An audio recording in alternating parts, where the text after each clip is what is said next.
And welcome to Around the Ozarks Spotlight. Each week we uncover the stories behind the people who live and work here in Southwest Missouri. Those individuals with entrepreneurial spirit, they work to develop the lives of others or even put pen to paper to write books and stories about the history of the people in the Ozarks. I'm Scott Meier, and today we're going to explore the world of radio. We haven't done this in a while, and we've got longtime 1051 The Bull host, Randy Cruz, with us. Randy, how are you? I'm good. Thanks for having me, Scott. Well, absolutely. Now, Randy, there's some changes, and we'll get to that. You've been 1051 The Bull now for a number of years. How long have you been on that radio station?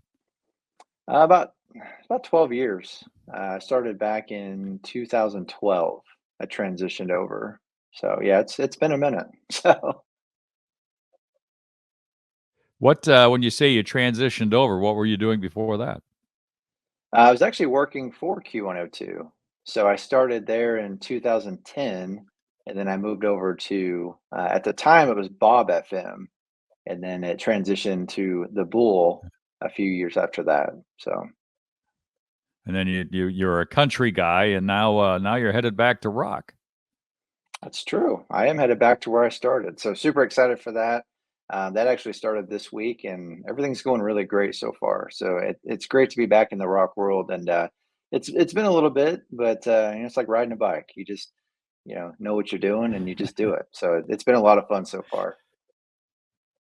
You know, Randy, a lot of us, certainly those of us that are much older than you are, dreamed about the day that we could ever appear on radio or television because that was really all there was. We didn't have all the digital opportunities like you have today. And here you're a young guy and you gravitated to radio. Why don't you tell us a little bit about that? Yeah, so I was into music pretty heavily, going to a lot of concerts. I was in a band in high school that really didn't materialize to anything. And oddly enough, I always listened to the radio. I remember the day that Q102 went on air. Like I was listening to it driving around in my grandma's old green Chevy. Like we were just out and about driving, and it came on air, and I was hooked immediately. And then you fast forward a number of years later, and oddly enough, I was on Facebook, and Q102 posted, "Hey, we're hiring. If anyone's interested, apply." And I thought, well, I don't have any experience, but I know the genre. I know the concerts. I see Yeah. these people all the time. Why not go for it? And I did. And oddly enough, that's how I got started in radio back in 2010. Now, it's interesting that you say you had a band initially and it didn't quite catch on. What happened to the band? Are you still playing, or is it something you did and something you don't do anymore? No, it was back in high school. It was kind of like behind the music in a way. Like we were together like 6 months. A lot of it was drama from the lead singer, which was me. I will admit that. But yeah, we Yeah. just couldn't get it together. And some of the other members went and started their own side project, and they did that for a number of years. I just said, "Yeah, I'm going to focus on college and working for my dad, and then going to concerts and hanging out." And it just somehow that didn't work out, but this actually did, and I feel like it was a better path for sure. Well, you're hearing and hopefully seeing my guest today and Around the Ozark Spotlight, Randy Cruz. Randy has been in and around the building at Midwest Family Broadcasting for a little over a dozen years now, and Randy's here to tell us a little bit more about his next dozen years, I guess, as he finds his way back to Q102. Who's Randy Cruz? Where are you from? Are you from the Springfield area? So I am. I'm from a little town about an hour east called Niangua. It's in Webster County. About 450 people live in that town. I think we got 20 in our graduating class. So pretty small, small little town. Yeah. But honestly, I don't think I'd have it any other way. I did, move out. Eventually, landed in Willard for a number of years, and then I moved back to Springfield. I think it was in 2021, maybe. So I've been back in Uh Springfield over huh. in the Galloway area for a while now. So love being back in town. Now, this isn't your day. I mean, this is one of your day jobs, but you also have another job. I do. I work for a local security company here in Springfield. I've done that since really 2008. Great company called Atlas Security. They take good care of me. Scott, I know you've been trying to get me full time over at Midwest for a while. and just hasn't Yeah. panned out yet. Um, but yeah, it's a great company. They take again really good care of me, and we're doing a lot of great things in our community. Providing peace of mind. As cheesy as that sounds, that's what we do, and that's what we love to do. But radio has definitely become a passion of mine, and I love just being able to talk to people, tell stories, make people smile or laugh. That's really what it's all about. And I've been very fortunate to be in it this long and keep looking forward to the future. What's interesting is you are a bit of a storyteller, and that's kind of been lost in our business a little bit uh, due to a lot of factors. One important one is it's not as live a business as it used to be, and with your other job, you've had a chance to be able to take the time, do the research, and be a storyteller. And I think that's what makes you very different from a lot of the other folks that work in the building. Is that fair? That's absolutely fair. So when I did come in, and again, I had zero radio experience, but I had some really good people to coach me with Shadow, Brock at the time, Fish. He was really great to lean on. But they said, it's not necessarily about you. It's about our community, and it's about telling cool stories that people can relate to. What's great about the country world, and you're right in the fact that it's not as much storytelling anymore, and that's even happening in the countryside too, where it's just kind of a quick 2.5 minute song, in you're out, you get the beats on it. Back in the day, they were telling stories, and I've always loved that side of country music, and some songs too do the same thing, but really just telling that story, having the listener connect. What I try to do is when Mhm. I'm in the studio, I picture just one person, and I want to talk to that one person, and I want to connect with them. And that's always been something that was stapled to me from Shadow and them, and it's something I still try to do every single day, just to connect and let them know, hey, I'm here for you. So The business is changing quickly, and when you started in 2010, it's much different than it is today. Do you see that as a positive or negative? a little bit of both. I think it's a little bit tougher to try to reach people, but at the same time, I enjoy that challenge to where I can encourage people to listen to the radio or stream us. I mean, you can literally download one of our apps at Midwest Family, take us anywhere you go. I mean, I was literally on the beach last year just listening to Q102 and listening to the Bull. So the Mhm. fact that we have all this technology at our fingertips is something we didn't have years ago. So we can use that to our advantage. Um, some of the challenges though, there are a few, but Mhm. you just got to stay ahead of it, and you got to have a good plan moving forward on how you can reach people better. If you don't evolve, then you're in a little bit of trouble in itself. So, in Midwest has been great about staying ahead of that curve. Future projects, future plans, Mhm. coming out with things like I said, the app, streaming online while you're at work. You can use your Google Home, your Alexa to listen to us. So that is definitely reaching. I feel like a lot more people, but there are still some challenges. People say radio's dying. I don't agree with that. I think radio Mhm. will always be there. You just have to really just keep in front of people with it sometimes. I think the biggest challenge for radio as we move forward is to remember that we are in radio, and Yeah. a big part of our world is our ability to connect with our local market first and foremost, and obviously we can provide information and entertainment worldwide. But at the end of the day, there's a lot of competitors out there, many of them obviously in the digital space, but yet we're still in Springfield, and we can talk about Springfield. We can look out the window and tell people what the weather is like in Springfield, So and there's a lot of people, and I think post pandemic, you might agree, there's a lot of people that still need to connect one on one. yeah, absolutely. And that's what you're right. That's what they look for, is to be one on one. And that's why when I'm in the studio, we used to have a picture of a person in the studio, and literally I would look at it and I'm talking to that one person. But you're Hmm. right. Everybody's talking about a Jelly Roll story, or a Metallica story because they're out on tour, whatever the situation is. But how do you make that local? How do you connect with your listener? Maybe you Hmm. tell a story of, I've seen this band when they were here in Springfield at the Rockwell or at the Oasis. Here's what happened, you know. Oh, and by the way, they're Yeah. actually coming to Springfield. And so, yeah, really relating to that, staying local is the biggest part. You know, everybody's telling the same story, but how do you really stand out when it comes to the storytelling and Sure. keeping it local so that people they know, oh yeah, I remember that venue or I remember that concert, and it just kind of takes them back a little bit too on that. So Now, shifting gears a little bit between your work at the Bowl and your work at Q, I think there's still a person in the studio, but I believe it's the blow up variety at the Q. yeah, there definitely there's some weird stuff in that studio. There's like a guitar that's made of like metal and saws and like saw blades. It's like the weirdest. There's some weird stuff in There's there. some weird stuff, but that's rock today. You're hearing my guest today Yeah, on Around the Ozark Spotlight, Randy Cruz.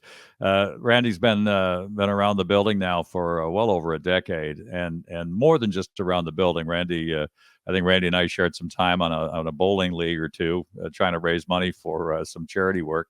And always, the guy that's there, but people forget he's there because he does have another job. And sometimes you're in the building, and sometimes you leave the building by the time everybody else is arriving. it's true. Yeah, I'm kind of a chameleon sometimes. The Yeah. way I come in and I leave, but sometimes I just don't want to disrupt anybody. But I'm more than happy to talk to people, say hi. I love the team at Midwest. It really is a family, and I know that sounds Mhm. cheesy, but some days we fight like family. But for the most part, man, it's a really great team, and it's been that way since I've been there, and that is a big reason why I want to continue to be with Midwest, because we have so many great, talented people that really do care about what we're doing. And Mhm. for me, that's a plus. Another part of it too is certainly my predecessor, and I guess you don't call it post predecessor, the guy that replaced me when I retired. Everybody believes in allowing all of you as talent to look for that talent inside you and let it come forward and not be simply a time and temperature person. Right. Yeah, and it's always been that way since I started. Hey, you just do you. We'll coach you through some things, but just be you. That's why we hired you because Mhm. Midwest believes in the talent that they've hired, and I believe it shows every single person that cracks a microphone or they're doing around the Ozark stuff. Like that is why we're here, and Sure. to have that creative freedom to not be micromanaged or things like that, it can help us kind of relax and do what we want to do and do what we need to do. Well, the industry certainly has changed. You're too young to recall, but folks ask me when did it go from what it was to what it is, and I said really 1996, and that's when the legislation allowed companies to own far more radio stations or television stations and even newspapers in different markets. And once it hit Wall Street, that changed everything. All of a sudden, you're not working for mom and pop for the most part. You're working for a big corporation. Yeah. But Midwest Family has allowed it to still be not mom and pop, but each individual market that's part of Midwest Family Broadcasting is its own business. Yeah, that's true. I mean, even when it comes to our partners that we have, when you go big with some of these commercials and things, they're not going to have such a hands-on approach as Midwest will. You Hmm. can have, like Chris, she can give you a call if there's a problem, or meet with you for lunch and talk about how things are going for you. What do you need from me? What do we need to do? How can we help build your local business to be, a big thing here in the Ozarks? So, a lot of those big corporations that I like to call them the Walmart of radio. Not only are they trying to really control the market and what's being played, but I don't feel like the local companies are getting what they really need out of it when they partner with them. Compared to Midwest, where we're hands on and we're very involved in the business, we know it and we know what they need out of it. Hold that thought. We're going to be back in a moment with more on Around the Ozark Spotlight. I'm your host, Scott Meier. Back in just a minute. Hey, everybody, it's Ethan and Sarah Forhetz from your favorite podcast, Around the Ozarks in 5. I'm sure you've been wondering, how can I get even more amazing stories, events, and witty banter to start my day? Well, look no further. Here we are. Sign up for our daily newsletter. You'll have what's going on around the Ozarks right at your fingertips each weekday morning. Yeah, just go to aroundtheozarks.com, click on the newsletter tab to sign up. Thanks for listening to Around the Ozarks in 5. We hope to see you in your inbox soon. Welcome back to the second half of today's Around the Ozarks Spotlight. I'm your host, Scott Meier. With me, the somewhat famous, certainly very famous in the building, and soon to be even more famous now that he's moving over to Q102, the rock station, is Randy Cruz. Hey, Randy. In the That's first quite the half, intro. well, you know what? This is a chance to build up another personality, and I think that's important. For me personally, the radio business was in my heart and soul when I was about 15 years old, and always wanted to be in it.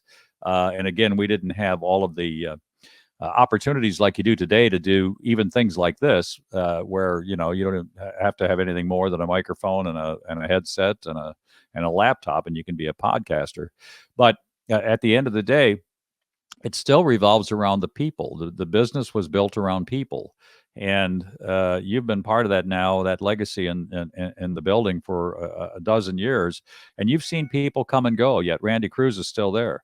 What's your future look like? How long do you want to be there? And do you have aspirations to do more, or is this the aspiration to do more with what you're doing?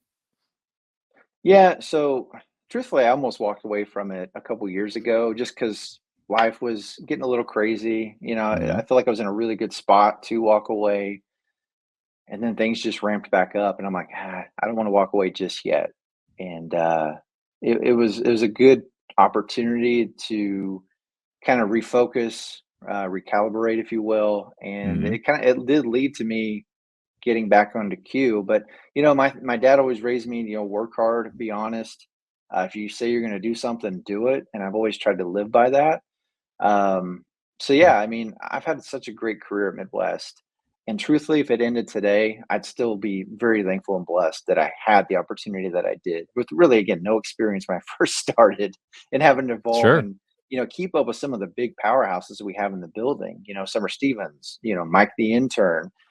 It's like it's a little intimidating sometimes to be working with those talents because they've been around so long, they know the insides and outs. So, if I could establish myself to kind of be in that same category with those big names, for me, Hmm. that'd be a pretty big success. And again, anytime I walk into that building, it's not about me. Some people want to make it about them. It's not about me. We're a Yeah. team, we're a family. So, what can I do to make Q102 better? What can I do to make the Bull better? What can I do to help sales and get a client? So for me, it's just if I walked away or I left, whatever the situation is, if Hmm. I could just have that reputation of that guy worked hard and he was great to work with, for me, that's worth it all. But yeah, I would love to keep doing this as as long as I can, until I maybe age out of the Q102 demo. So we'll see what happens though. Now, when you told your friends or even your parents about moving into radio, what was that met with? Surprise, shock a little bit, like Yeah. what? I get a lot of questions of how you started in radio, which we touched on earlier. Sure. And it's still kind of weird how I just applied on Facebook and got the job. But yeah, they were pretty surprised by it. And truthfully, my family's been a big supporter since day one. Hmm. My mom not so much with Q102. We're a little edgier on that station than the Bull. But yeah, my friends and family, I mean, they've been so supportive since day one, and I'm so thankful for that. And again, just having a good team at Midwest that can support me too. I mean, that's why I'm still here. So If your life had taken that other path, and you stayed with the musical side of you, and were able to find a group of men and women that wanted to work with a tough lead singer, did you have any aspirations of ever really maybe taking that, either taking it back again, or sometimes maybe you lay in bed at night and go, if only this had happened, if only that, maybe I'd be on, America's Got Talent or what have you. Or, I mean, not really, not in that aspect. Truthfully, what I wanted to do was be a race car driver. Like that was I wanted to do that so bad. And there are some nights where I'm like, we'll go to the NASCAR race because I work with NASCAR a lot. And I'm like, gosh, I just really wish I would have really followed that, because I was going to go to the Skip Barber Racing School Mm-hmm. Didn't really pan out at the time. Had a girlfriend. I'm like, oh, I don't want to leave my girlfriend. Stuff like that. So that that was washed. And You've then always for had the real, best car in the parking lot, though. I will give you that that. is, yeah, that's true. Yeah, yeah. We just got a Tesla too. So Oh, nice. um, yeah, but yeah, I would have followed the racing path more than probably the musical path. Mm-hmm. I was just doing it because I love bands. I didn't know what I was doing. So I think it probably that would have fell apart eventually anyways. Now I gotta But tell you, yeah, early in my broadcast career, I was working in a town in Wisconsin, La Crosse, Wisconsin, and part of my air shift allowed me to be a racing MC at the La Crosse oh, Speedway. So nice. I mean, you've got that background now. There's nothing that says you Yeah. couldn't find your way to one of the local speedways and do some of that. That is true. Yeah, I mean, I do work pretty closely with NASCAR, which is still a really weird. Like, why is like it's all the things we get to do in radio. I was like, how are we being able to do these things? No. Um, so yeah, I mean, it would be cool to be maybe in the NASCAR world in the radio side, like maybe a Mhm. MRN radio or Motorsports Network. But yeah, that'd be pretty cool. But truthfully, I'm pretty happy where I'm at. So. It's interesting. The other day, I was with a fellow who retired out of the paper business up in Green Bay, Wisconsin, who said, when I retired, I kind of got a bug about NASCAR, and I got involved with Carl Busch and Joe Gibbs. And I'm like, what? And he goes, yeah. And he says, Yeah. one of our drivers was Dick Trickle. And I'm like, holy cow, these are people, this is big time. He said, it was a lot of fun. Yeah, So, I yeah, mean, those opportunities can always be there. You stumble on the right person at the right time, and certainly the Ozarks isn't a bad place to do that. that's true. Yeah, I mean, right time, right place. Been working with NASCAR for a couple of years now, and they're really great to work with. I mean, the fact that we get to go into the media room, into the garage, we get to hang out with the drivers. I mean, Mhm. most sports aren't going to allow for that, but NASCAR does, and it's a really great and cool opportunity that I'm really thankful for. Well, you're gonna have to lean on Mike the intern to let you go up to the spring train. Well, not spring training, the summer training for the Chiefs. That'll be coming up Yeah, soon. yeah, I did see that they released the schedule for that, and fans can buy tickets. So that's pretty cool. I do know a guy that goes up there. He somehow gets all the players' signatures, like Mahomes and Kelsey, and like everybody. I'm like, how are you doing that? Well, But you're yeah, gonna have that to a training camp would be super cool. lean on Mike to see if you can't get a press pass. I mean, somebody's got to do the reporting for Q. Right? Yeah, Ned and I can go up there and just hang out and see what's going That's on. right. So that would be pretty Not a cool. bad thing, and not a bad guy to hang out with. He knows more about sports than you and I will ever know about sports. That's It's true. crazy. Ned is one of the coolest guys. Yeah, he really and truly is, and he's I've had him on the show a couple of times. I mean, you don't need a half an hour with Ned; you need a day. I mean, he's got more Yeah, sports knowledge and yeah. stories, and it's crazy. So, you see yourself in another 10 years now at Q, or do you finally find yourself moving over to classic rock when you get to a certain age? Because you're still a young guy, right? You're in your early 30s. How old are you? I'm actually in my late 30s, so I'll be 38 in like 2 months. That's a great question, though, Scott, because some of the bands that I love are actually moving over to the classic rock station. So Sure. I wouldn't be opposed to it at all. I'm a big fan of some of the early '90s rock, mid '90s, late '90s, and that is transitioning, whether we want it to or not. It's Yeah. transitioning over to the classic station, and that's not a bad thing. I mean, to me, when you get over there, you're a legend for life. But yeah, I mean, I could see that. I could see that. But I do love being on Q. I love the fan base. Oddly enough, people still remember that I was on there. I've had so many people blow me up on Mhm. Facebook or text or whatever if it's out and about, they've brought it up to me, and it's been really cool to hear that and know again that local radio is still alive and it's not going anywhere. Well, what's interesting, especially for guys when you get to be my age and you look back and say, okay, what was that window? The window when you enjoyed that music. For me, excuse me, a lot of the classic rock was either when I was late in high school or in college.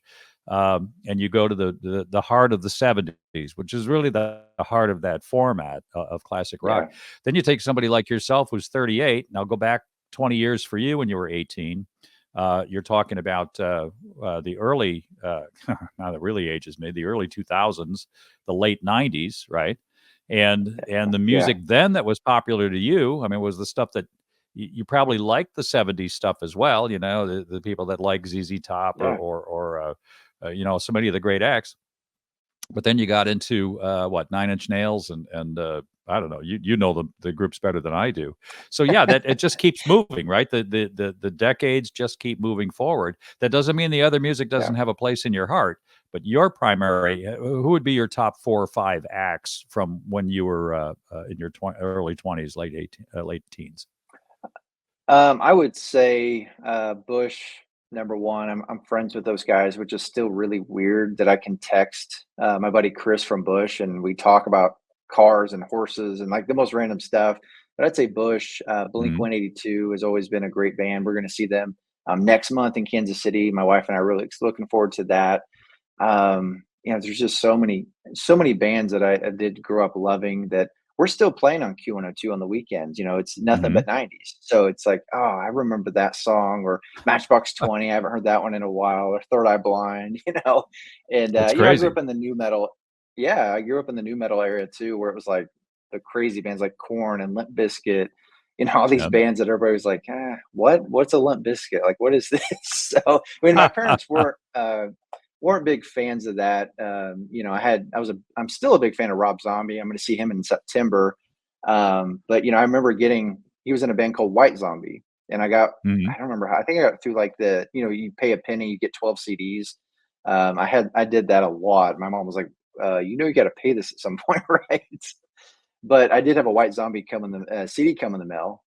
Uh, My parents found it, and they're like, "What in the world?" So they took it and they had it forever. And I literally got it back the day I moved out when I was 18. They said, "Here you is go. that We right? took this. You can have it back now." Yeah. So my parents weren't always Blasphemous. a big You fan of it. Yeah, yeah. Well, it was, you were now you that were I look listening back, I'm to like, okay. you were listening to the music of the devil. What's the matter with you? Yeah, yeah. I mean, White I come Zombie. from a pretty Christian home. So yeah, White Zombie, Rob Zombie, Nine Inch Nails. A band called Orgy that I love. They're like, what is wrong with you? Like, did we Unbelievable. raise you right? Like, what is this? So, but yeah, that was kind of the bands in my high school, college era. So I still love them to this day. My guest you're hearing and seeing, if you're watching us on Around the Ozark Spotlight, Randy Cruz. Randy, many, many years as the host on 1051 The Bull Country, now moving back to his original home, which is Q102. What time are you going to be on the air, Randy? I will be 3 to 7 weekdays, and then on the weekends I am 2 to 6. So you Okay. get a lot of me on Q102 right now.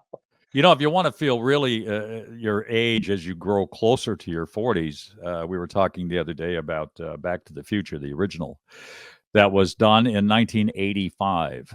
And when you do the math on that, you go, wow, that was 40 years ago. It's a little Right. scary.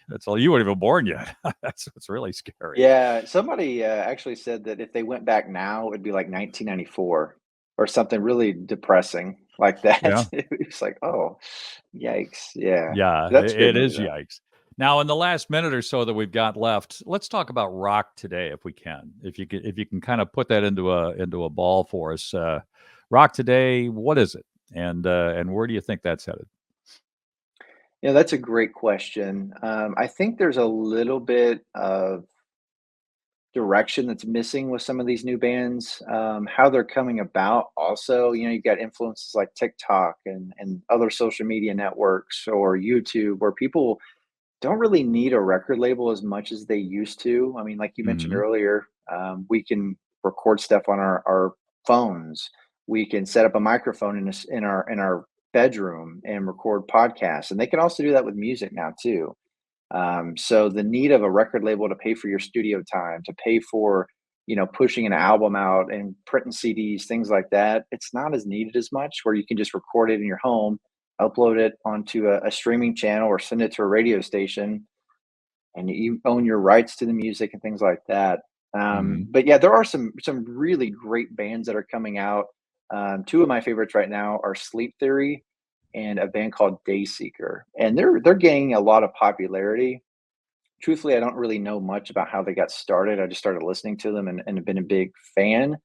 Hmm. But, I think the days, and I hate to say this, at least right now, the days of the big bands, like the arena bands, they're kind of on a hold right now. And I'm Hmm. not sure why that is. Because there's a lot of great new bands. I don't see some of these newer bands coming out being like an AC/DC or a Soundgarden or a Nirvana where they are selling out stadiums. Sure. Now, I could be wrong, but I think it kind of needs a reset to start that again and get these bands really big and get going again, to have those powerhouse names for future stability. Sure. Well, we'll listen to you daily to find out. I want to thank my guest, Randy Cruz, today on Around the Ozark Spotlight. Also, my producers, Taylor Worley and Jay Stevens, and all of you for joining us.